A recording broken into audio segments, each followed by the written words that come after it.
షట్షణ్ముఖ క్షేత్రాలలో అత్యంత విశేషమైనగా ఉన్నటువంటి తిరుత్తణి క్షేత్రం గురించి ఈరోజు మనం తెలుసుకున్నాం. ఈ క్షేత్రములో శ్రీ సుబ్రహ్మణ్యేశ్వర స్వామి వారు శూరపద్మునితో యుద్ధాన్ని చేసి అత్యంత కోపంగా ఉన్నటువంటి సుబ్రహ్మణ్యేశ్వర స్వామి వారు ఈ పర్వతాన్ని ఎక్కిన తర్వాత ఆయనకున్నటువంటి కోపము మొత్తము కూడా పటాపంచలయ్యి ఆయన చాలా ప్రశాంతతగా ఇక్కడ ఒక దివ్యమైనటువంటి రూపాన్ని పొంది ఉన్నారు. ఆ సమయంలోనే వజ్రాయుధము సుబ్రహ్మణ్యేశ్వర స్వామి వారి చేతిలో ఉంటుంది.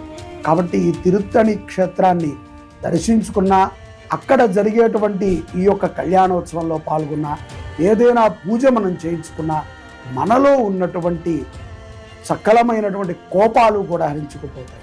కోపం హరించుకుపోయినప్పుడు శాంతయుతముగా మనం జీవితం గడపగలం. అలాగే వివాహం ఆలస్యమైనటువంటి వాళ్ళు కూడా ఈ తిరుత్తణి క్షేత్రం